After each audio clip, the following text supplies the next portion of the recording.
Hello मेरे प्यारे बच्चों, कैसे हैं आप सब। Hope you all are fine. Welcome to logistic chemistry. तो बच्चा, हमने 10th का second chapter acid base start किया होता, जिसमें मैंने आपको एसिड्स बता दिए थे 2 लेक्चर्स में कि एसिड्स क्या होते हैं। हमने फर्स्ट लेक्चर में इंडिकेटर्स पढ़े, है ना। वो इंडिकेटर्स हमने पढ़े थे कि हमें पता कैसे चलेगा कि एसिड कौन सा और बेस कौन सा। उसमें हमने नेचुरल इंडिकेटर्स पढ़े, सिंथेटिक इंडिकेटर्स पढ़े, ऑल्फैक्टरी इंडिकेटर्स पढ़े, है ना। एक यूनिवर्सल रह गया था, वो मैंने आपको कहा था मैं फर्दर लेक्चर्स में वो आएगा टॉपिक, तो हम वहाँ पढ़ेंगे। तो एसिड्स की हमने रिएक्शंस पढ़ी थी, सब कुछ पढ़ लिया था एसिड्स का। तो एसिड हम ख़त्म कर चुके थे। Now it turns to start with bases. Bases क्या होते हैं? तो बेटा बेसिस क्या होते हैं? कड़वे टेस्ट के होते हैं, बिटर टेस्ट के होते हैं, एसिड्स से जस्ट अपोजिट होते हैं, ठीक है। थर्ड, जो एसिड को न्यूट्रलाइज करते हैं। तो हमने एसिड और बेस की न्यूट्रलाइजेशन रिएक्शन पढ़ी थी राजे, पढ़ी थी ना, कि एसिड लेके और जब हम एसिड के अंदर बेस मिलाते हैं तो सॉल्ट प्लस वाटर बनता है, हमने पढ़ा था सेकंड लेक्चर में। तो एसिड और बेस की जब रिएक्शन होती है, सॉल्ट प्लस वाटर बनता है, उसको हम क्या कहते हैं? Neutralisation reaction. तो बेस ही होता है जो एसिड को क्या करता है? न्यूट्रलाइज करता है। तो हमने ये भी पढ़ा था, है ना, कि जैसे हमें एसिडिटी हो जाती है तो हम क्या लेते हैं? इनो लेते हैं। वो बेस है एक, वो क्या करता है? एसिड को हमारे अंदर जो बना हुआ है ज़्यादा, उसको क्या करता है? न्यूट्रलाइज करता है और उसको सॉल्ट प्लस वाटर में कन्वर्ट कर देता है, ठीक है। तो बेटा एक हमने एसिड की मेटल ऑक्साइड और non metal oxide, metal hydroxide, इन सब के साथ भी रिएक्शंस पड़ी थी, है ना। तो भी सॉल्ट प्लस वाटर बनता था। इसका मतलब वहाँ पे जो मेटल ऑक्साइड्स थे या उसके हाइड्रोक्साइड्स थे, वो कैसे एक्ट कर रहे थे? बेसिस की तरह एक्ट कर रहे थे, है ना। क्योंकि हमें पता है acid plus base salt plus water बनता है। तो जब हमने एसिड की मेटल ऑक्साइड और हाइड्रोक्साइड के साथ रिएक्शन की, तब भी हमारे पास सॉल्ट प्लस वाटर बन रहा था। दैट मीन्स जो वहाँ पे मेटल ऑक्साइड था या हाइड्रोक्साइड था, वो कैसे काम कर रहा था? बेस की तरह काम कर रहा था, तभी वहाँ पे सॉल्ट प्लस वाटर बना था, ठीक है। और जो बेटा बेसिस होते हैं जो सॉल्युबल होते हैं वाटर के अंदर, उसको हम कहते हैं अल्कलीज। क्या कहते हैं? अल्कलीज। जैसे NaOH हो गया, KOH हो गया, अमोनियम हाइड्रोक्साइड हो गया, मैग्नीशियम हाइड्रोक्साइड हो गया, दे ऑल आर क्या है? Alkalis. They all are soluble in water.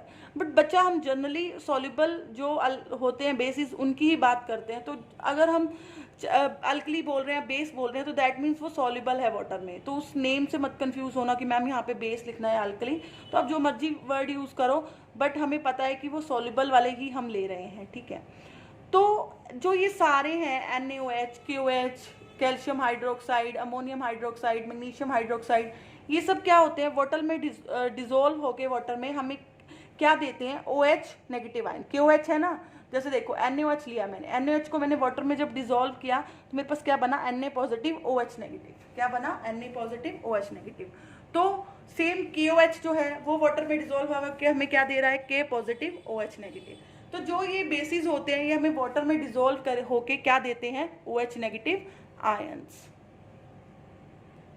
Next देखो, टाइप्स क्या है बेसिस की। 2 तरह के बेसिस होते हैं, जैसे हमने एसिड्स पढ़े थे। स्ट्रॉन्ग एसिड क्या थे? जो कंप्लीटली आयोनाइज हो और जो हमें H पॉजिटिव आयन दे वाटर में डिसोसिएट होके, है ना, वो क्या थे? स्ट्रॉन्ग एसिड्स थे। और वीक एसिड्स कौन से थे? जो कंप्लीटली आयोनाइज ना हो, पार्शली आयोनाइज हो वाटर में, और हमें क्या दे? स्मॉल अमाउंट में H पॉजिटिव आयन। तो अब हमें बेसिस क्या देते हैं? OH नेगेटिव आयंस देते हैं। तो बेसिस कौन से होंगे स्ट्रॉन्ग? जो कंप्लीटली आयोनाइज होंगे वाटर में और जो क्या करेंगे? लार्ज अमाउंट में OH नेगेटिव आयंस प्रोड्यूस करेंगे, उनको हम क्या कहेंगे? Strong bases. Like sodium hydroxide NaOH। और वीक बेसिस कौन से होंगे? जो पार्शली आयोनाइज होंगे वाटर में और जो स्मॉल अमाउंट में OH नेगेटिव आयंस प्रोड्यूस करेंगे, उनको हम क्या कहेंगे? Weak bases. Like ammonium hydroxide, calcium hydroxide, magnesium hydroxide, they all are weak bases. तो अब हमने सेम लाइक जैसे एसिड्स की प्रॉपर्टीज पढ़ी थी, वैसे हम बेसिस की प्रॉपर्टीज पढ़ेंगे। तो बेसिस क्या होते हैं राजे? बिटर टेस्ट के होते हैं, सोपी नेचर के होते हैं, जैसे सोप होता है ना, उस नेचर के होते हैं, कड़वे होते हैं टेस्ट में। और ये हमने इंडिकेटर्स में पढ़ लिया था कि जो बेसिस होते हैं वो क्या करते हैं? रेड लिटमस पेपर को ब्लू में चेंज करते हैं, है ना, और इलेक्ट्रिसिटी कंडक्ट करते हैं, सेम लाइक एसिड्स, ठीक है। और अब हमने इनकी पढ़नी है रिएक्शंस। तो फर्स्ट रिएक्शन है मेटल के साथ। हमने एसिड की जब मेटल के साथ रिएक्शन की थी तो हमारे पास क्या बनता था, salt plus hydrogen gas release होती थी। सेम इसमें है, जब मेटल की हम बेस के साथ रिएक्शन करेंगे तो मेरे पास क्या बनेगा, सॉल्ट प्लस हाइड्रोजन गैस। देखो मैंने यहाँ पे क्या लिया है, बेस लिया है NaOH, मेटल लिया है जिंक, तो मेरे पास क्या बन रहा है, सोडियम जिंकेट। ठीक है, इसको मैं बोलती हूँ सॉल्ट, और ये मेरे पास हाइड्रोजन गैस रिलीज हो रही है। सेम रिएक्शन है जो हमने एसिड्स के साथ करी थी वो बेस के साथ करनी है, पर सारे मेटल्स जो होते हैं वो बेस के साथ रिएक्शन देके सॉल्ट प्लस हाइड्रोजन गैस नहीं निकालते, ये ध्यान रखना। ठीक है, अगली रिएक्शन है रिएक्शन विद एसिड। तो हमने एसिड वाले जब रिएक्शन पढ़ी थी एसिड्स की, तो भी हमने पढ़ी थी कि जब एसिड होते हैं वो बेस के साथ रिएक्शन करके क्या बनाते हैं, सॉल्ट प्लस वाटर। तो सेम यहाँ पे जो बेसिस है वो एसिड के साथ रिएक्शन करके क्या बनाएंगे, सॉल्ट प्लस वाटर। NaOH हमने बेस लिया, सल्फ्यूरिक एसिड H2SO4 हमने एसिड लिया, मेरे पास बना क्या, sodium sulphate plus H2O। Sodium sulphate is a salt. और जब एसिड बेस आपस में रिएक्शन करके सॉल्ट प्लस वाटर बनाते हैं तो हम उसको क्या कहते हैं, न्यूट्रलाइजेशन रिएक्शन। क्लियर है। अगली रिएक्शन है बेस की नॉन मेटल ऑक्साइड के साथ। तो हमने एसिड की रिएक्शन पढ़ी थी मेटल ऑक्साइड के साथ, अब बेस की हम पढ़ेंगे नॉन मेटल ऑक्साइड के साथ। तो मैंने बेस लिया है कैल्शियम हाइड्रोक्साइड, यहाँ पे मैंने नॉन मेटल ली है कार्बन, तो उसका ऑक्साइड ले लिया मैंने, तो कार्बन डाइऑक्साइड गैस ले ली। तो मेरे पास बना क्या, कैल्शियम कार्बोनेट प्लस वाटर, ये साल्ट है मेरे पास। तो मैंने वहाँ पे जब हमने एसिड की मेटल के साथ की थी तो मैंने आपको कहा था सॉल्ट प्लस वाटर बन रहा है। सॉल्ट प्लस वाटर किस रिएक्शन के केस पे बनता है, जब न्यूट्रलाइजेशन रिएक्शन होती है ना। तो दैट मीन्स वहाँ एसिड वाले केस में जो मेटल ऑक्साइड था वो एज अ बेस काम कर रहा था, तभी सॉल्ट प्लस वाटर बना।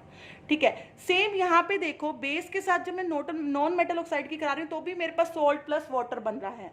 दैट मीन्स यहाँ पे जो मेरा नॉन मेटल ऑक्साइड है वो क्या कर रहा है, एज अ एसिड काम कर रहा है। तो यहाँ पे जो मेरा नॉन मेटल ऑक्साइड है वो कौन से नेचर का है, एसिडिक नेचर का है। क्लियर है आपको।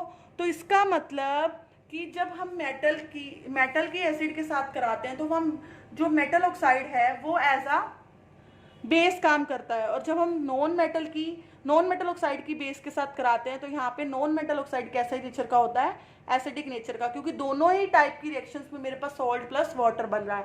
और सॉल्ट प्लस वाटर मेरे पास तभी बनता है जब कौन सी रिएक्शन हो, न्यूट्रलाइजेशन रिएक्शन। तो यहाँ पे here non metal oxides are acidic in nature. अब देखो यूजेस क्या है बेसिस के, हम सोप बनाने में यूज करते हैं इसको, हमें पता है कि सोपी नेचर का है। जो कैल्शियम हाइड्रोक्साइड है उससे ब्लीचिंग पाउडर बनता है, जब हम सॉल्ट पढ़ेंगे तो वहाँ मैं बताऊंगी आपको ब्लीचिंग पाउडर कैसे बनता है।